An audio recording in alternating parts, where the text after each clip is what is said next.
What's going on, guys? It's KayGee here on the Football Capital. It's the A-League review show from the weekend's games, and we're all back. Everyone's back on the channel. We've got Robby, we've got Lachie, and we've got Joss. Welcome back, boys. Thank you. Good to be here. Awesome to have everybody here. There's a lot that's happened in the last week. Obviously, there's been a round of A-League action. Along with that, there's been the Socceroos. We can touch on that a bit later in the show. And there's been a bit of news around the league itself. So, wanted to get started, wanted to get into the topic straight away. And Lachie, first of all, congratulations on your 1,000 subscribers, mate. Thanks, mate. Big news. Awesome work, mate. You do a really good amount of coverage of the league, not just Central Coast Mariners. So if you haven't subscribed yet, please jump on, support Coast Watch Football and Lachie. But Lachie, you did break the news the other day in regards to, I guess, sort of the COVID situation and the postponement of games. And mate, if you hadn't covered it, I wouldn't have known about it. So it's always good to get some news from our fellow podcasters. But mate, if you want to just touch on it and intro the conversation, and we'll get the ball started. Yeah, for sure. It was a bit of a weird one, and it was weird how it sort of flew under the radar, but it happened on Friday afternoon. It was literally like a few hours before Newcastle was set to play Sydney FC. The Newcastle, it was I think it was their chairman or executive chairman or someone from Newcastle Jets put out this letter to the fans basically talking about the game that was coming up, and there was already some doubt around it because we heard that there were some COVID cases in the Newcastle camp. And basically in the letter that he sent out to fans, that was made public on the website, it sort of included a paragraph saying there that APL have decided from now on to the end of the season there's going to be no more postponements, this season has been riddled with postponements, of course, whether it's COVID or floods or anything, but it's basically they're drawing the line saying no more postponements if a game can't go ahead, and the one on Friday almost didn't. It's just going to be a no result.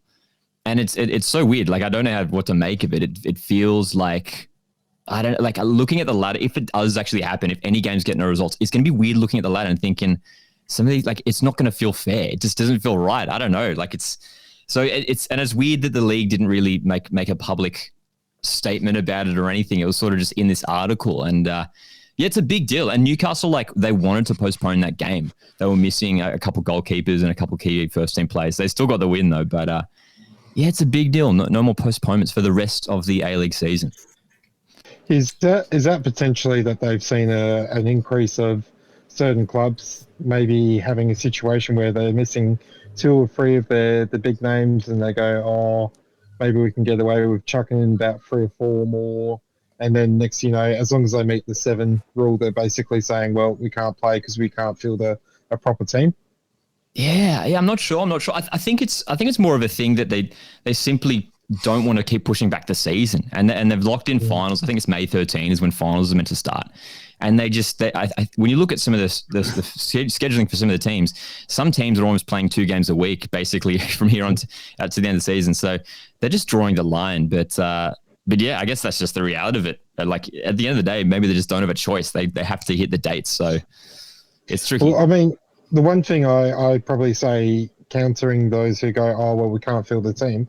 I'm sorry, but everyone has a youth development squad, either in your NPL or a second tier team, so to say. So maybe it's an opportunity for us to be able to see some of those next generational players coming up.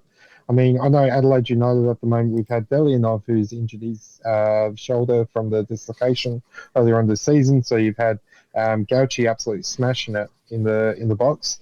Now we've got Hall coming in, who's going to be starting for us on Saturday. And then we've got a 14-year-old at the moment who's playing in our NPL team. So at the end of the day, there are replacements there. We need to start looking towards that next generation. And if this means that clubs are going to be able to go, hey, we've got these young kids who are about to get their first start, rather than go, we haven't got certain players, so we're going to pull out for this game. Go for it. I'm happy with that. Yeah, 100%. Yeah, look, I agree with that, and what better time than to blood youth? Just seeing the impact that some of the youth players have had on different squads, different teams. You take this opportunity to say, hey, here's your first cap, or here's some minutes under your belt. Obviously, if you can do it, a like for like replacement, position wise, great. But we've seen a lot of teams that have introduced some youth players this year, some rookies. So, there should be no excuse. And even looking at the actual teams that they put out, they weren't that. Like there was impacts, but they weren't heavily impacted. It still made for a really good game. Looking at Sydney FC, I think probably more than anybody they might have misread Maine. I don't know, but I'm looking at the names and I'm like, okay, well maybe Mustafa Amini was somebody that they missed, but looking at the two teams, I don't really think there was. I don't know. Sydney could have still got the result, and the fact that Newcastle jumped in there and got a 2-0 win, that was, credit to them because, one, I don't like Sydney FC, but two, I think Borcha and I on the review show last week actually called Newcastle hitting a bit of form and being able to get the result. I don't know. Joss, what do you feel about this situation? Yeah, like you were saying, it's a bit of a sticky one because, not just in Australian football, but probably world football, I've never really heard of this happening or seen it anywhere. But yeah, look, I always do like to look for the silver linings. And I think, where it's necessary, teams are just going to bring in youth players. Like realistically, I think it's more of a statement from the APL saying it's completely up to you guys if you want to play or not, but you're not going to get a result if you don't play. And I think most clubs will go down the direction of, all right, if we have to play a bunch of 16-year-olds, so be it. And yeah, like, as we say, Newcastle hitting form and it didn't hinder them on the weekend. And in fact, this Archie Goodwin, he looks to be a little bit of a player. So I think we will find not necessarily diamonds, because I don't want to be a prisoner of the moment and say that this Goodwin's like a special talent. But, a couple of well-taken goals, can't take that away from him. Newcastle with 3 points. And dare I say that probably motivated them even further to go and get that win as well. Yeah, and look, I think out of everyone, out of this particular situation, and happy to hear your thoughts, boys, but if anyone, it's a win for the fans. Finally some structure to some fixtures, because it was a schmozzle, in that middle part, probably just in and around Christmas, just after Christmas, and it didn't really allow, even for myself, just to get on and watch some games and then talk to you boys and put out some content. It was just like every day something would happen and it would change. But I think for the fans, more than anybody, there's some structure now, and like, here's the remainder of the fixtures, plan them accordingly, and let's finally get to a point where, some teams start leveling out in terms of the ladder, in terms of matches played. Because right now, that bottom half, I think anywhere up to maybe 5th or 6th, it's anybody's game right now. There's a lot of teams that, Central Coast hitting form, 5 undefeated, Newcastle hitting a bit of form, even the Wanderers, they've only lost 1 in the last 5, and before that they won the derby. It's really shaping up to be a battle for that 5th and 6th position, and what better than having fans commit to going to games? I have to agree. I mean, yourself, when you're trying to schedule stuff around the next couple of weeks or trying to figure out what games you're going to be able to get to with other commitments outside of work and home, having that ability to know my team's playing on these days helps. I think the other thing as well, and specifically regards to Adelaide United's stance, for the last 2 weeks, we played 3 games pretty much every week. So again, it's not in the same vein as, I guess, Melbourne victory a couple of weeks ago. But for us, you've got 3 games a week. There's more opportunity for injuries, more opportunities for match fitness not being there. And then on top of that as well, if you get a red card in a Wednesday game, then you're dealing with that on the Saturday or on the Sunday. So I think having that more structure there is going to be a better opportunity for the league to be able to finish off in the way it should do. I think the other great thing about that as well is it doesn't give a club who do have 2 or 3 players out due to COVID or due to other reasons being able to miss a game because, we've got now 7 people out due to, mystery illnesses, and means then that club now has to fill the full team and don't get away with, having 2 or 3 of their star players out. They're going to have to make sure that it works, and whether that be with new kids coming in or making a new strategy, it means that it's going to be a more interesting football as well, because they're not going to be able to rely on those standard players again. So, again, as I said, I've got no qualms with it, and I'm hoping now that we've got a better structure, I can actually figure out what's going on. Absolutely, and look, if we take what we can take away from this situation is that we're glad that the game went ahead as scheduled, and looking at the result, if we just focus on the game for a second, there, lads, was it a shock to anybody that Newcastle got the 2-0 win? I'm looking at lineups here, and the likes of Bobo, Barbarouses, Bahaja start on the bench. And really don't have an impact on the game. And then, as you touched on, Joss, Archie Goodwin. Was this a shock? I think it's more of a shock when you look at how Sydney FC were playing in the recent weeks. I mean, like a 2-0 win away to Perth, and then the 3-0 the week before against Western United. And after that result, I was like, okay, Sydney FC, if maybe they're going to turn things around and not slip out of the top 6. So I was sort of expecting them to get up for this game. But yeah, it was surprising seeing how Newcastle Jets were heading into this game with such adversity, and gave some young guys a run. And yeah, it was those young guys that stepped up, like Lucas Moragas, who I think assisted that first goal. He was awesome down the left, and Archie Goodwin. I mean, 17 years of age to get 2 goals. It's promising signs from another youngster coming up through Newcastle. But yeah, dude, I think frustrating for Sydney FC. Like, I mean, a lot of our teams have been, had up and downs this season. Sydney FC, I think, they're sitting right in the middle of the table there, just on the edge of the top 6. They're on the verge of dropping out. Some weeks they look good. They'll beat West United 3-0, but then they go and lose to an undermanned Newcastle Jets 2-0. It's frustrating, I think, for the Sky Blues more than anything, I reckon. Yeah, you can't. I think it's a testament to the league this season. Like, you literally cannot pick anything. Towards the end of these episodes, as we usually do, we give our predictions, and I'd be stuck to see if I've ever even gotten one near right. And just on top of what Lachie was saying, a shock that Sydney didn't score, but also a shock that Newcastle didn't concede. With just in general how shaky their defense has been this season. I think it was a decent defensive display, nothing special. I don't think Sydney, maybe pushed the right buttons throughout the whole game. So perhaps with a couple of those more regular boys starting from the beginning, it may have been a different story. But as I said, I think Newcastle were motivated to go out and get these 3 points. It was also, I think, the first game this season when Newcastle played with 3 central defenders. Like, they played Jordan Elsey, Matt Yeoman, and Taylor Regan, and they're all so solid. So, I mean, who knows? Maybe this is going to be a new system that Arthur Papas will take forward to hopefully, if for Jets fans, take them to the top 6.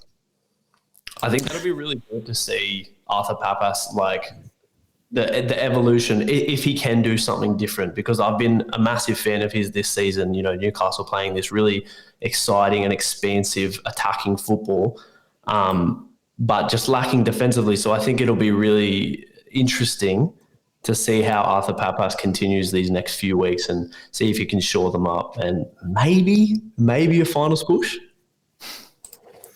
Yeah, I guess there's a lot of maybes, right? Everyone's sort of maybe these guys, maybe those guys, but from memory, and I'm just trying to have a look now, but Newcastle had the wood on Sydney FC earlier in the season, I believe. So I don't know if it's something where it's like a bit of a bogey team for Sydney FC. I'm not too sure, but because Newcastle probably had a bit of a lull during the season.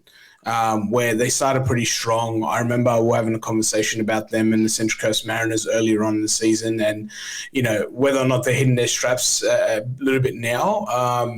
Only time will tell where everyone lands in this particular season. But Newcastle, the likes of Newcastle, likes of Central Coast Mariners, 2 teams to watch out for, and then it's the maybe situation all over again.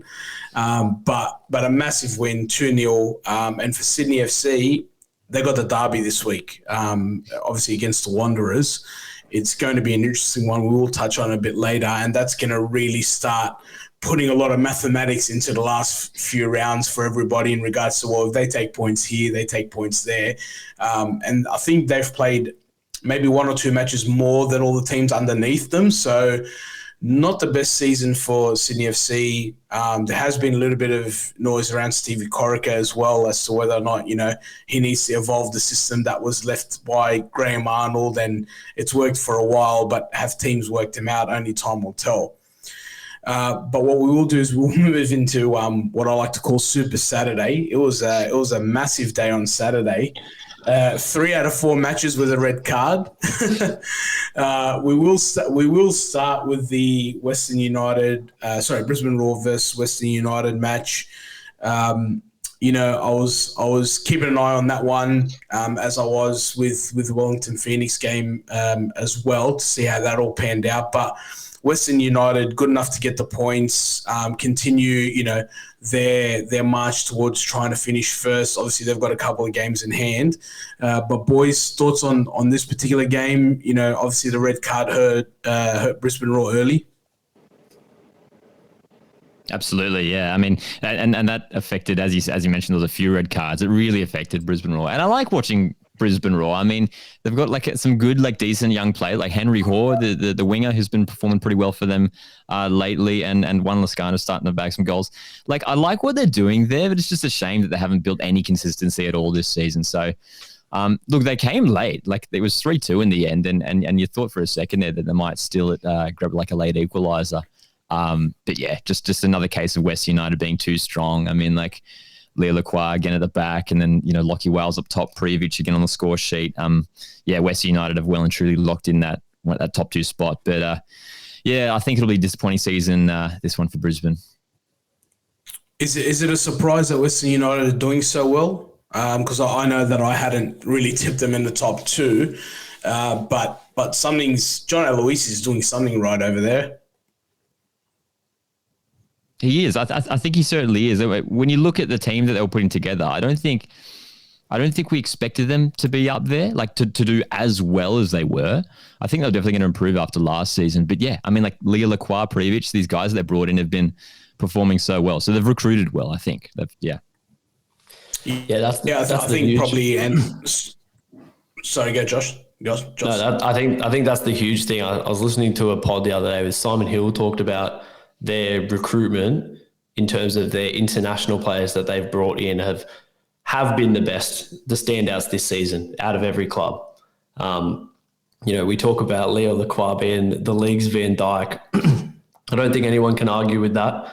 Prijovic has just been so effective up front. When you look at his goals and assists, I think he's averaging about 1.2 goals or assists per 90, which is just insane for someone who, Spiff reckons doesn't get involved that much in the game. But I think the way he is able to drop deep, I don't want to liken him to Harry Kane, but drops deep, lets those 2 quick boys run off him, and I think that's how he does get so many goal involvements. And I'm honestly not surprised with Western success this season. I think they could be one of the next big A-League superpower with how the club's progressing. I found the funny thing with Western United is they've been that quiet horse. They've been the quiet achiever where they've just steadily just ticked off all the boxes of everyone. And then by the time they hit that top of the ladder, everyone's gone, hang on, where the hell did this come from?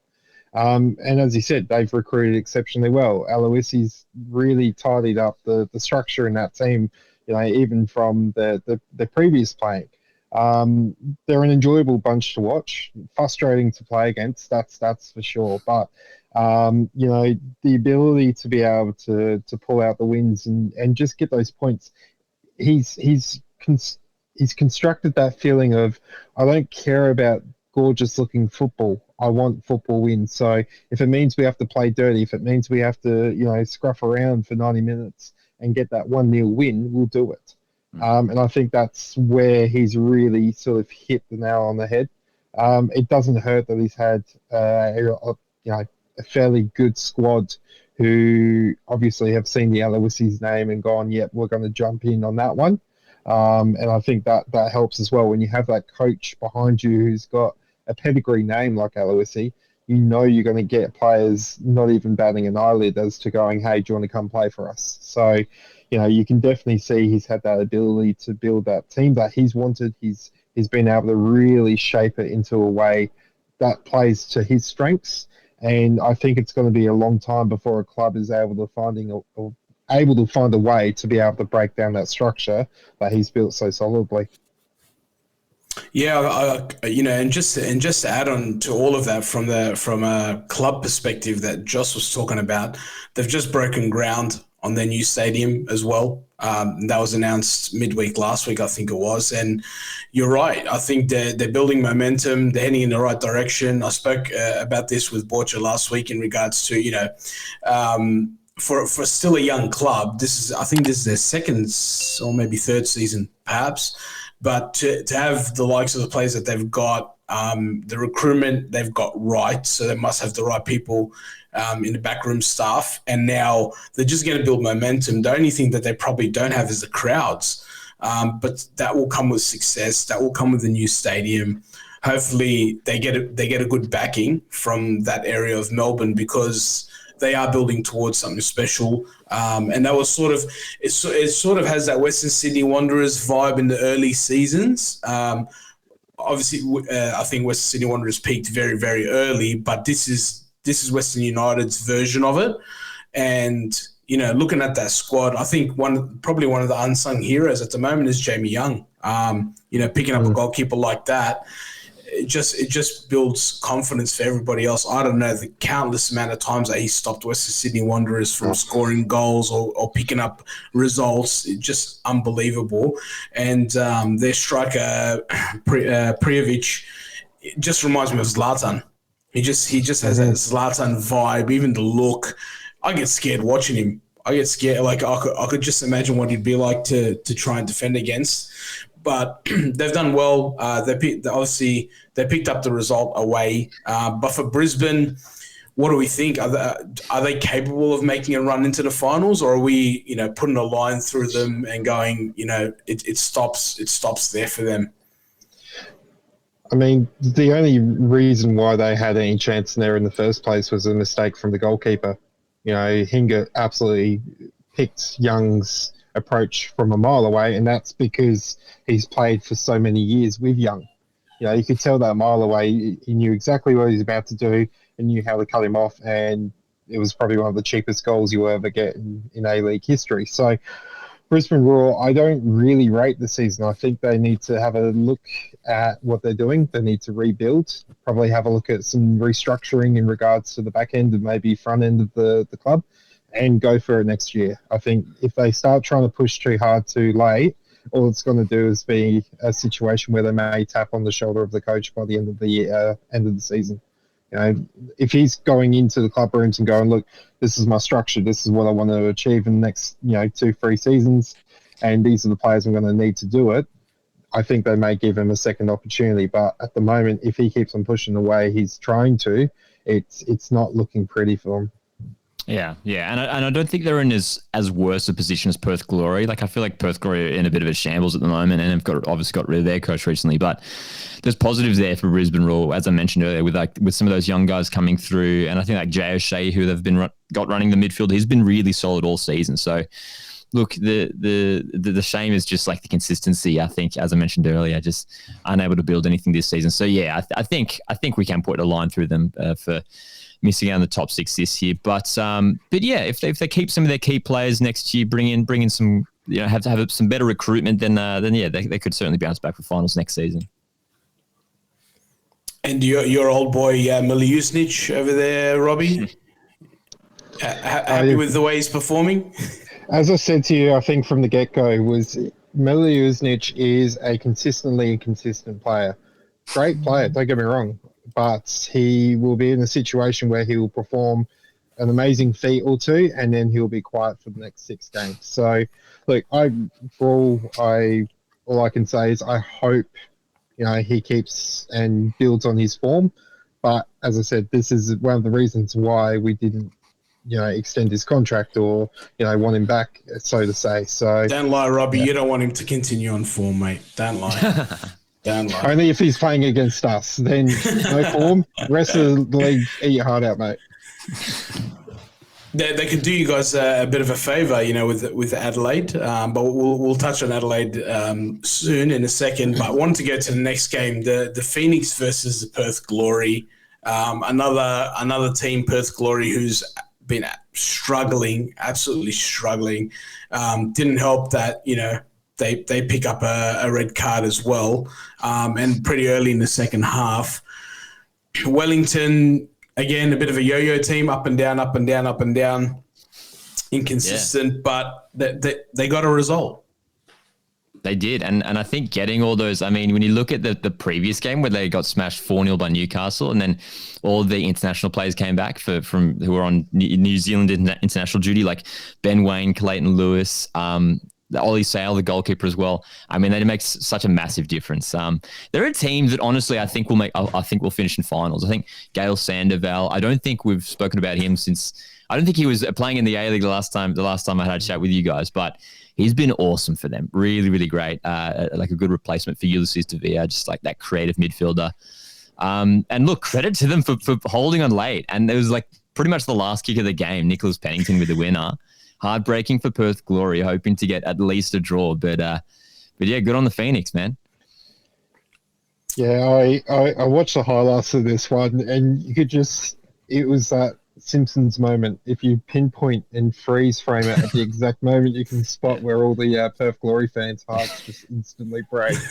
One thing I love about Phoenix is they have had, out of all of the clubs in all of the A-Leagues, the worst run of luck with regards to being displaced from their home. They haven't played in front of their fans for almost 3 years now, and they are still consistently trying. There has not been one game I've watched of them this season where I've gone, they're either running out of legs or they've dropped their heads. And if that doesn't tell you what sort of team they are, then I don't know what else will. The one thing I will say in regards to Perth Glory, I'm actually disgusted in their board for sacking their coaches or their coach and their coaching team, and I'll explain why. You've had a team who's been displaced as well for, 13, 14 weeks, finally get a chance to come back home, and within a couple of weeks you let them go. Now, you look at a situation where you are sitting in a hotel room with your whole team for that whole period of time. That builds a certain bonds that you're going to have that no other club's going to have, because you are with each other basically 24/7. You have no other outlets basically, so you're trying to gel that way.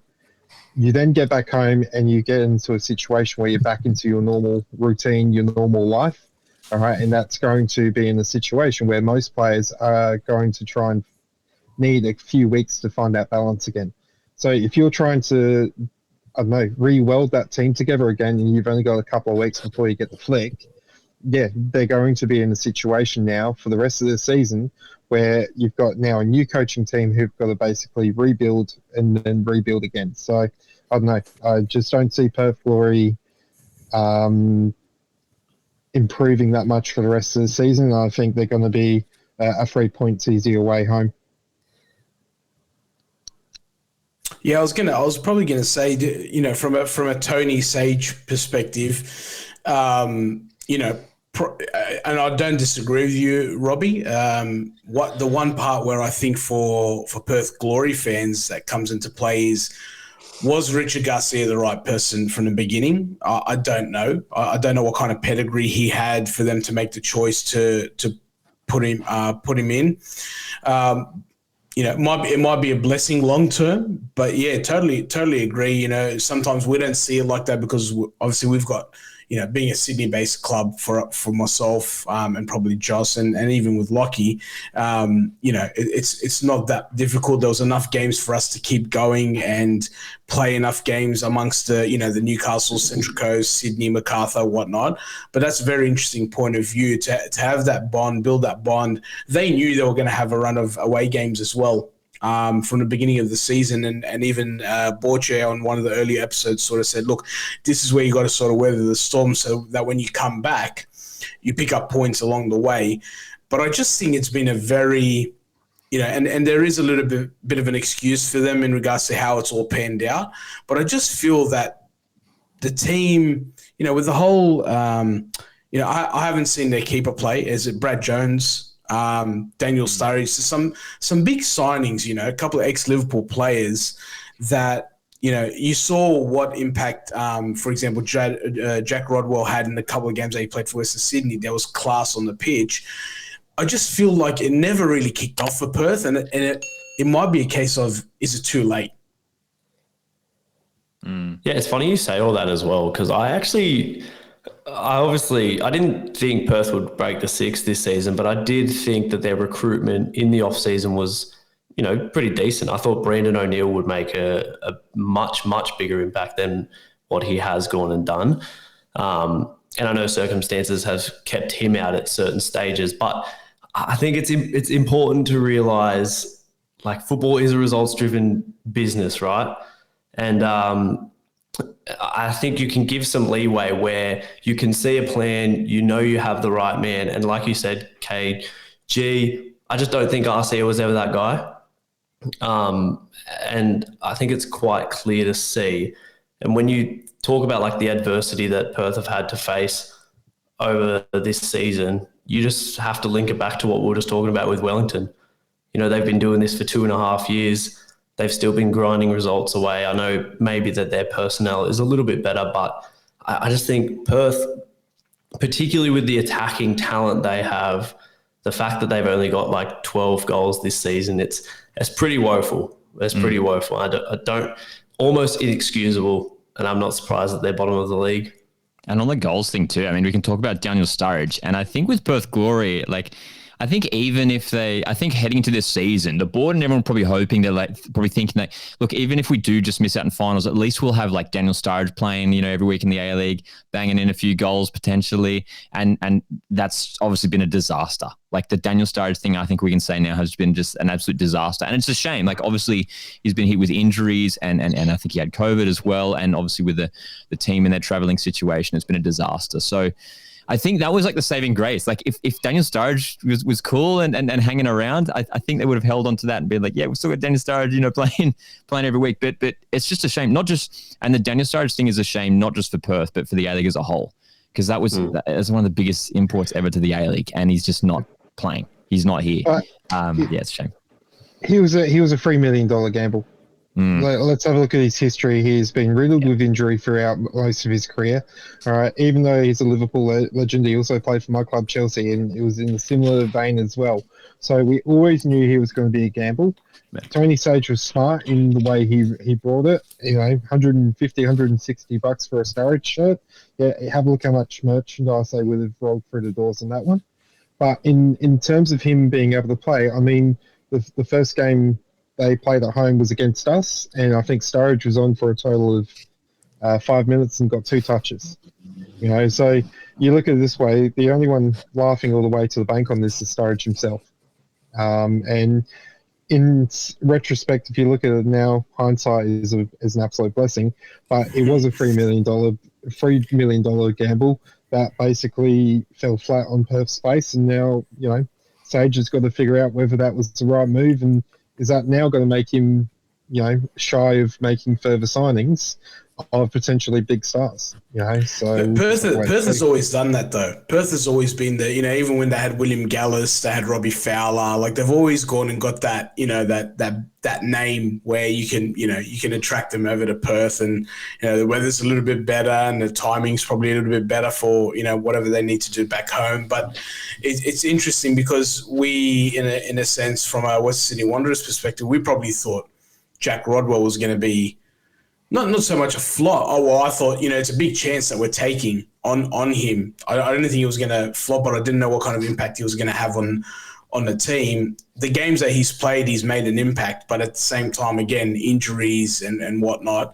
Good to see him named on the bench on the weekend, although he came on for a minute. But they're the big gambles clubs have to take, and I just Perth is just, you know, it's a shamble. I wish. You know, I don't like to bag on Borch's team when he's not around, because I like, you know, give him a chance to defend it. But really, I think line in the sand this year, and, you know, how do you plan forward, and, you know, who do they bring in? Because Keogh's getting older. You know, they just got rid of Castro. You know, what does that team look like moving forward? Yeah. But let's move on. I think it's fair to say Perth is gonna line in the sand for them. And Wellington. So Wellington, just before we move on, 3 games in hand on Sydney, and they're only a couple of points behind. So sneaking in there. We have to keep an eye on them. But moving on to Lockie's boys, Central Coast Mariners, and versus Robby's boys. So interesting to hear you two have a chat, but I think very early on we can call it Gauchi's red card changed the game. I know we spoke about it off air very early on, but always, in my opinion, a red card straight out. Don't know what the referee was thinking, handing out a yellow early, but happy to hear your thoughts, boys. I don't know, Josh, you look like you're itching to say something, so I'll get you to throw in your opinion first.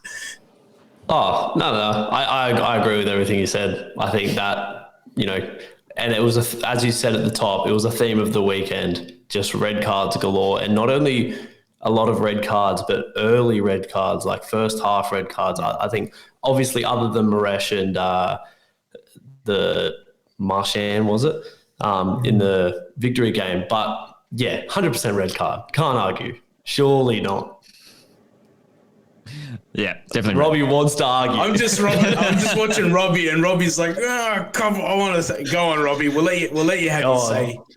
So the only thing I can suggest in the referee's defence, hey, even I was saying red card every day of the week, was because of the header at the very last moment. There was a situation where the referee may have been in a way of he's going for the ball. He hasn't actually taken out the player as a dogzo, but as a foul. I think that's why they went to VAR, to show that the header was a fraction probably earlier than he originally indicated. So that's why he's gone in and rescinded and then given the red card. So, look, I've got no qualms to that as far as I'm concerned. As a goalkeeper, if you're running out of that box, you're one-on-one with a player, you're basically having an early shower if you connect with that player, and we saw that multiple times over the weekend. So no problems with that. I think this is what I was going back to a little while ago, which is we've had 3 games in the space of a week, and it is getting to a situation where, we've got some very young players and we've got some very old players. So it is a situation where we don't have a lot of middle ground, and that's starting to show. I think, full credit to Central Coast Mariners. They really just kept in there until the very last minute. We had some, really good attacking play at the start, but just could not find that final pass in the final third. I'm actually really surprised there was no mention as to what happened to Irukunda, why he was completely left off the field or the team sheet to begin with. Obviously, a real big gut punch to having Hero out with COVID. So if by some miracle he's watching this, we send our love and hope you're getting better. And then obviously George Blackwood. I don't understand why he's still playing as a midfielder. I don't rate him as a striker as it is. But I just do not see him in that position gaining any traction. And if anything, that game showed us how much we heavily rely on Goodwin to be that playmaker for us, and it's hurting us. It is really hurting us, because either we're going to find ourselves in a situation where if Goodwin's injured, we're clutching for a hope on a draw, or it's going to be a situation where they chuck 2 on him and silence him out of the game. So, again, full credit to Central Coast Mariners on this one. I was just going to say before Lachie goes on, I was just going to say, there's a situation where, Adelaide kept them out for a while. So I don't know, Lachie, from a Central Coast perspective, how did you feel? Were you feeling frustrated that, the goal probably didn't come earlier? Because once you got the goal, I think everything's settled. And then probably 3-0 wasn't the best reflection of the game because the 2 goals came really late. Yeah. But as a Central Coast fan, were you sort of thinking, geez, like we've been 11 versus 10 for a while now. When's it going to come? Yeah. He easily could have had a goal, I think, towards the end of that first half. And it was funny comparing it back to the week before for the Mariners, where we scored 4 goals against Macarthur, some really nice goals. And we had some super easy chances, which I felt like we could have put away in this game much earlier than we did. I think the first goal was scored in the 77th minute. And that goal, that Orenya goal, was sort of more difficult than like several chances before it. So, look, it was frustrating not getting the goal earlier, but finally breaking the deadlock. And you know, from there, like obviously Adelaide had to push to try and get something out of the game, and that's where they got exposed at the end, and we managed to jump in with those couple late goals. And I mean, as a Mariners fan, I'm stoked about those both of those late goals, because that's done wonders for our goal difference. I think out of the sort of the 4 teams chasing finals, we're now the highest on goal difference. I think we're +3, whereas Wellington Phoenix are -6. So getting a couple of easy goals like that at the end is massive as a Mariners fan. But look, I stoked with the result, overall positive performance. And as well, I just want to say, like, no Ollie Bozanic for the second week in a row. And it's been maybe 2 of our best performances in the last 2 weeks. And it's been without our best player. And the man who I just want to mention, I don't think he's getting talked about enough this season, but Josh Nisbet in midfield is just a beast. Like, he works so hard.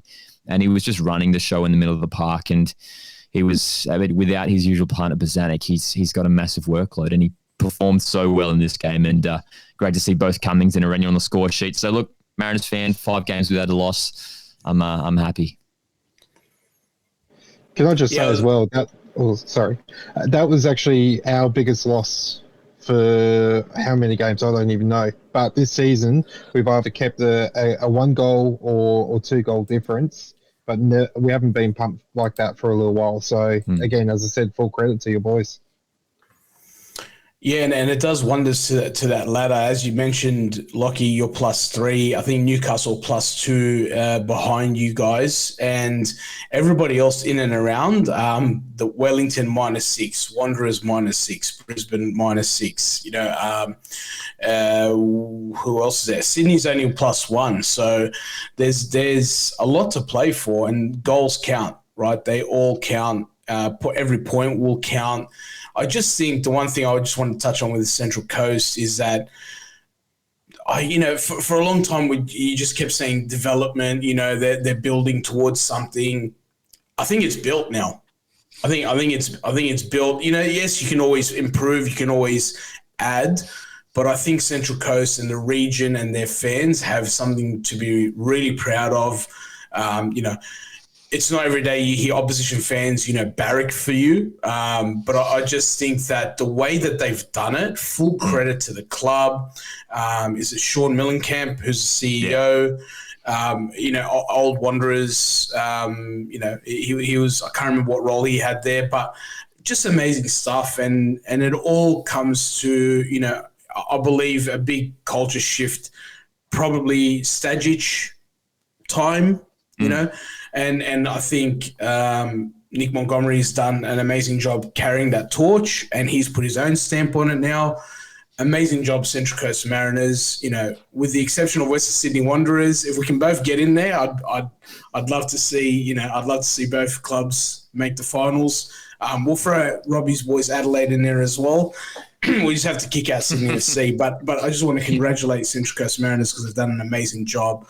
And with Adelaide, I think, Robby, the boys just need to head home, regroup, plan out the remaining of the fixtures before they find themselves in a bit of trouble heading outside the 6. And the only other thing I will say about Central Coast Mariners, you have one of the best mascots in the league. Marvin is honestly, I actually had screenshotted one of those wallpapers they made up, and there was a part of me that was like, am I going to go to hell for chucking this on my phone? Because it was just that good. I'm like, as an Adelaide United supporter, if someone sees me walk around with that, am I going to get bashed? But honestly, the content on the social media team is exceptional. On Twitter, they are one of the best, even if they do get banned temporarily for their age restriction. But yeah, overall, it's just I enjoy watching Central Coast Mariners, only if they're not playing against us. Absolutely. Let's go to the last Saturday game, the only game that didn't have a red card on Saturday. It was Macarthur facing defeat against Melbourne City. A couple of things on this one. Macarthur losing again off the back of the Central Coast result.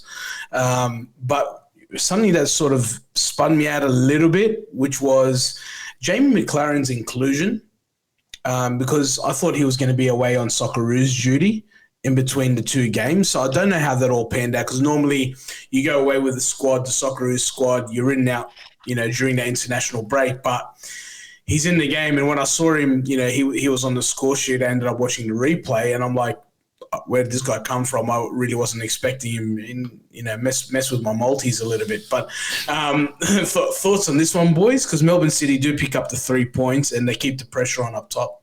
Yeah, and it was a similar thing as well with, I think, Alex Wilkinson played for Sydney FC on Friday. He didn't feature, obviously, for the Socceroos. But yeah, it was a weird one, hey, where they just decided to chop and change the squad halfway through the international break. But yeah, I mean, that's a win of a team who could well be premiers this season, to get that gritty 1-0 win in a game where they didn't necessarily dominate the whole game. Like, Macarthur had some good opportunities in that first half, especially.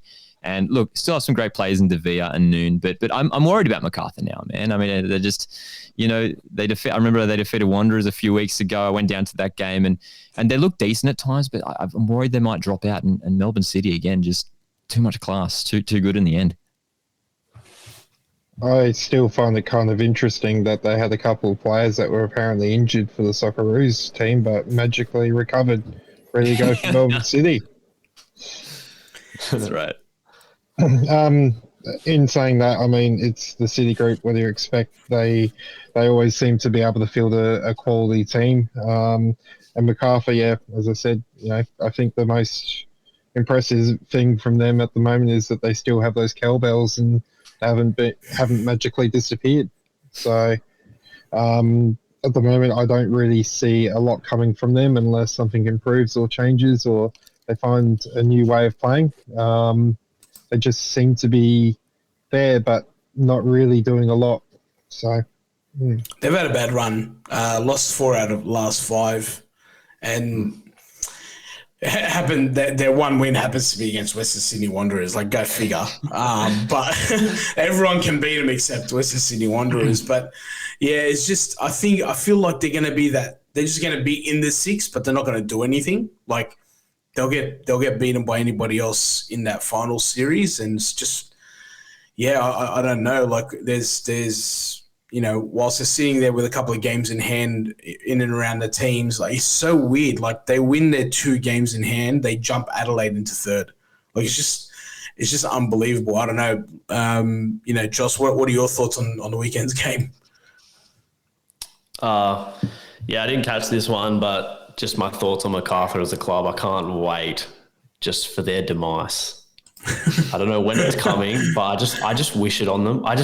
I really dislike the club. Hey, I just don't really like the snaky way they've gone about things, especially in the NPL with the whole Northbridge deal.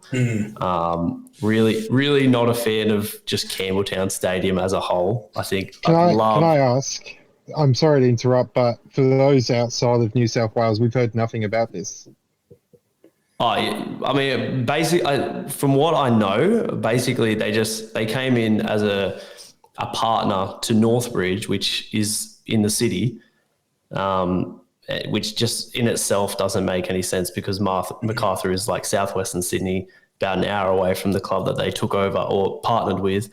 And yeah, now it's pretty much just Macarthur's NPL feeder. Squad. Feeder team. So some of their boys play in their NPL team for Northbridge, like Nick Suman, the goalkeeper, Holman. I saw him playing last week for the NPL side. But yeah, you'd think they'd partner with Macarthur Rams or one of the clubs out literally next door. Who have a good representation out in the area, like why Northbridge, and that's probably, yeah. Exactly right. And Macarthur Rams is a good club and it's a big club. I think, a part of the Northbridge deal was the fact that they were already NPL 1 and they were looking to just, it feels like it's just trying to buy our way into the top tier, whereas you see Newcastle in NPL 3 or maybe even NPL 4, whatever it's called now, League 2. Mariners were in League 1. Obviously, you had Matt Hatch scoring for the NPL side just a couple of weeks back. It just doesn't feel fair to me. Yeah, the Wanderers were NPL 2, not long ago. And the only reason they ended up in 1 is I think because the competition got a little bit bigger, so they snuck in. It's not like they sort of earned it in a way. Well, there's been a bit of a restructure again, which seems to happen every single year at Football New South Wales, and now we're NPL 2 again. But yeah, it just feels a little bit pay to win. So that's my issue with Macarthur. And then, just little things like Campbelltown Stadium just never being up to scratch. And I know that's not necessarily their problem because I believe Campbelltown is funded and owned and sort of looked after by the council. I could be wrong. Correct. No, you're right. You're right. But yeah, the whole club just doesn't sit well with me. And I just can't wait for them to. That plus also the shafting of the initial active bay was the original bullpen. There was a huge kerfuffle with that because they made it basically a corporate partner, so they had full control over the active support. Then I think they also had the fiasco with the ticketing prices, making it almost like $70 for a family. If you're trying to build a club to survive, that's like shooting yourself in the foot and screaming at everyone, "Why'd you shoot me?" You know what's funny about that you say that, Robbie? So I went to the Macarthur season launch through a sponsor, Stano, who does my gear for my local club, and they invited me out there, and I went, and their initial membership prices for season 1 were $95. It was $95 for a season ticket. I think it was like the lowest package, but it started at $95. You get 13 home games, and you got a it was like a training jersey, because I know I saw the design because of Stano. It was so they go from $95 for a season ticket to charging I think $40 for a child that was going to go to a Macarthur versus Western Sydney Wanderers match. I have no idea what's happened at Macarthur. It feels like a bit of a makeshift club at the moment, with they're doing a little bit of this and a little bit of that, and this doesn't make sense, and the whole active support thing. It's just a shambles. It really didn't stick in my mind this season, because the biggest thing this season for me was, the whole getting the fixtures back on track. Let's try and get everybody on even games. Let's see how the finals are going to pan out. But Joss, big point there in regards to Macarthur. I don't dislike them as much as I dislike Sydney FC, but yeah, you're right. There's something about the club that sort of doesn't add up, in the sense that, because they're very big on community, and they built a really big Indigenous program as well, that I've been sort of following and just, looping into. So they've done some really good things, but other stuff doesn't make sense. You know what they remind me of? They're the RB Leipzig of A-League. Yeah, just Red Bull. Yeah. I know, it's a shame, especially when we could talk about this forever, and I apologize for digressing, but it's a shame where like a team like Canberra could have come into the league. Like a city that deserves a men's team. Yeah, Wollongong as well. It's a massive one. So I just think the A-League really missed the ball, and that's why I think it was a bit of a money ball from the start, because who's filling the right pockets to get this team in, where there's other cities and towns that deserve a team. With like the Canberra thing still baffles me. Yeah, that was a big one. They got the AIS right there. Yeah. That's what killed me, and I still to this day will argue anyone until I'm out of breath. The two clubs that should have been brought in was a team from Tasmania. They're an untapped resource. They don't have an AFL club. There was a prime opportunity for us to be able to get someone over there and start building a untapped fan base. And Canberra, they've already got a women's team who've been fairly successful in their career. They've got all the sporting facilities in the world that you need. You do have the AIS next door to basically where even they're going to be playing. And again, another one, they don't have an AFL team. They've only just recently joined a couple of other leagues in Australia. So it just felt like our former broadcaster turned around and said, if we go with these two, we're going to get better TV ratings. Yeah. You know what, boys? I think we've got a few topics for maybe a group chat episode where we can hash these things out separately to the review. Yeah. But we'll put that note. Producer Borche might write those down, and we'll do a bit of a show. But in the interest of time, let's go to the last match of the round, which was Melbourne Victory versus the Western Sydney Wanderers. A 1-1 draw there. In my opinion, Melbourne probably unlucky not to get away with the result in terms of how much possession they had, opportunities, and what they just did overall in the game. And, step up Steven Ugargovic, looks like, it looked like he'd been taking penalties his whole career. Slots one from a Brendan Hamill handball. Lucky to take away a point, I think, for the Wanderers. But, hey, every point counts, like I said, in regards to the chase for the 6. 100%. Yeah. 100%.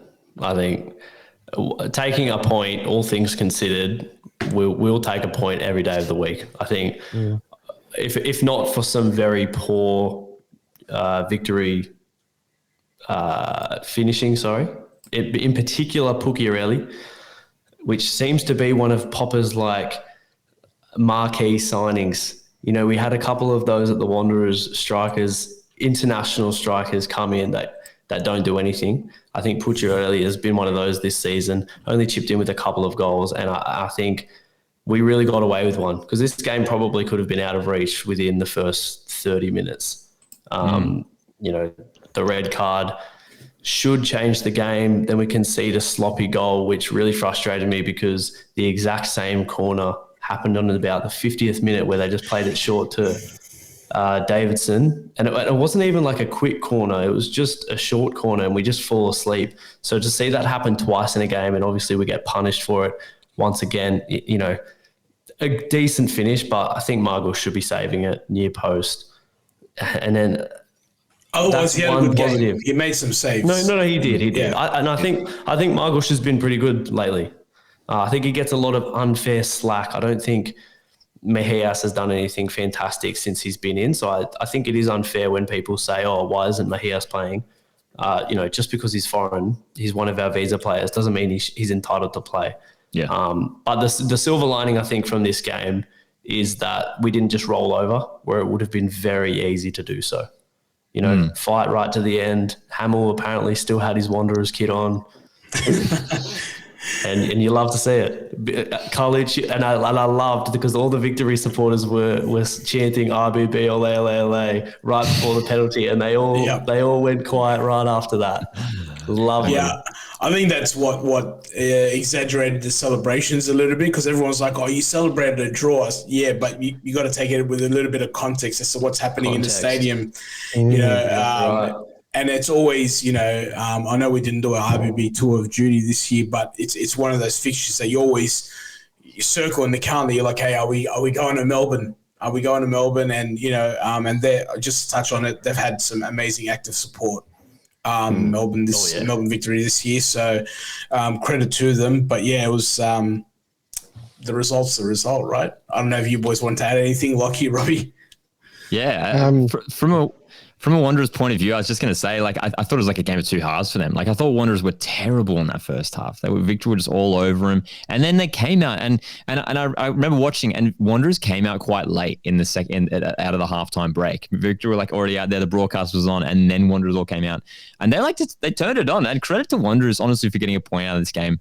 And just on Melbourne Victory before, I know we're talking about them, but I think they really missed D'Agostino. I mean, D'Agostino's been so good lately, and they had some great opportunities where they just should have put him away. They could have had 3 goals easily in that first half. And someone like Nick D'Agostino, even Ben Falami, who was also on Socceroos duty, they could have put those opportunities away. So, honestly, I think for Wanderers fans, I guess super important point. Yeah.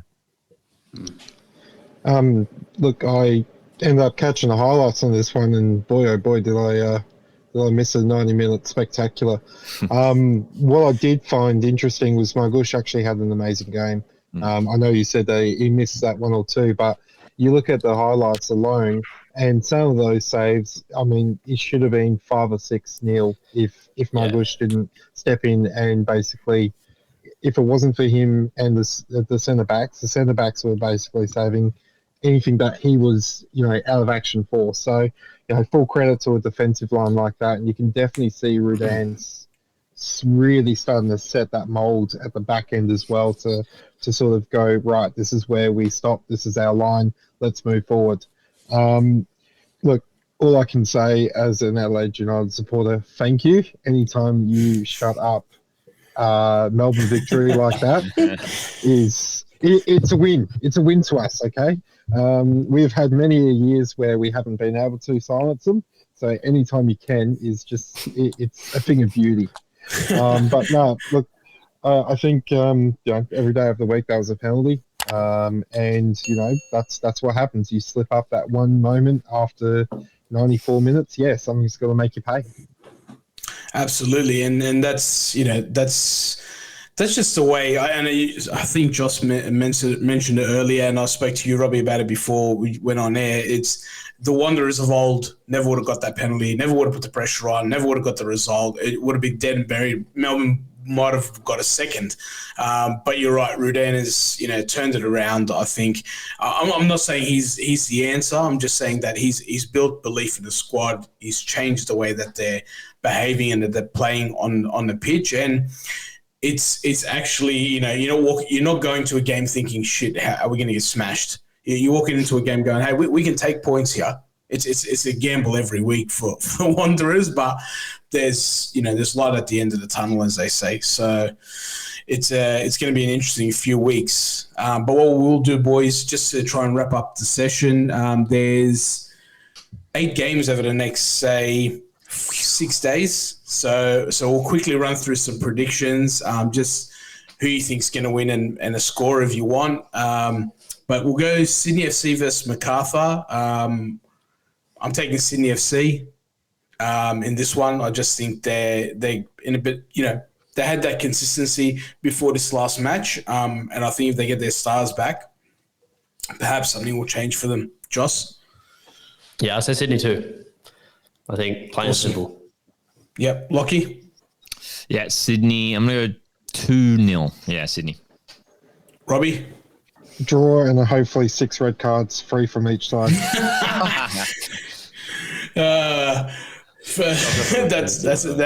going to be good. It's going to be good to watch then.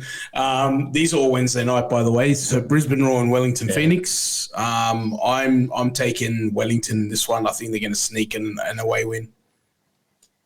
Joss? Yeah, see, Brisbane are normally pretty reliable at home, but I do think Wellington will march on. I think they're really going to push for that top 6. Lachie? I think this could be a fun game. I'm going to say 2-2 draw. 2-2 draw. Because Brisbane are at home. Not bad. Robby? I'm going to say 3-2. And it's going to be a last-minute winner from Wellington Phoenix. Okay. Wellington picking up the points. They'll do them some favours in the chase for top 6. Perth Glory, Newcastle 3-0. I don't know. I'll just throw that one out there. Joss? Yeah, easy. The Jets. I think Jets 2-1. Jets 2-1. And Robby? Jets 3-0. I reckon it's going to be a tap-in. Here we go. Okay, so Saturday, 4 Saturday matches. Western United to Central Coast. This is going to be a tough one. I'm going to maybe a 1-1 draw here. I'll say Western United masterclass, 1-0 to the Woo. Lachie, come on. Well, this is the most difficult game we have from the run in. Like, we play a lot of bottom 6 sides after this. Look, KayGee, you said 1-1 draw. I'll take that. I'm going to say 1-1 draw. Not bad away from home, Robby. Marvin just messaged me, and if I don't say this, I'm in some serious trouble. Apparently, Central Coast Mariners will win 2-1. And, okay, I'm safe. Yeah, good. Oh, beautiful. So Wellington play their second match within a couple of days. They face Melbourne City. I think it might be a bit of a difficult task for them to go back to back. I'm going to take City in this one. Yeah, I think City should have the result. I'll say it's close though. I reckon 2-1. I'm going to say City 2-0. I'm going to say 1-0 to City, unfortunately. City's taking that one. We're off to the derby. Sydney FC versus Western Sydney Wanderers. You know what? I'm feeling confident. I don't know. Rude's going to get the boys up there. 3-1 to the Wanderers. Bait. We always turn up on a derby, but I think maybe 1-1. I think it's going to be chaotic. You just don't know. I mean, with Sydney FC, with both teams, you just don't know anymore. But yeah, I back Wanderers and derbies, man. They always get up for it. I'm gonna go 3-2 Wanderers. I'll take it. Robbie? I'm throwing some absolute shade on this one. 6-0 to the Wanderers. Wow. I reckon it's going to be a flogging. I don't think Sydney are really showing much at the moment. And with the result against Melbourne Victory, I just think they're going to feel there's hope there. Boys, we might be having a party if I put 6-0 on the tab. Mate, might have to send some credit over to Robbie. The last match on a Saturday, Adelaide United, Melbourne Victory. This is, somewhat of a derby.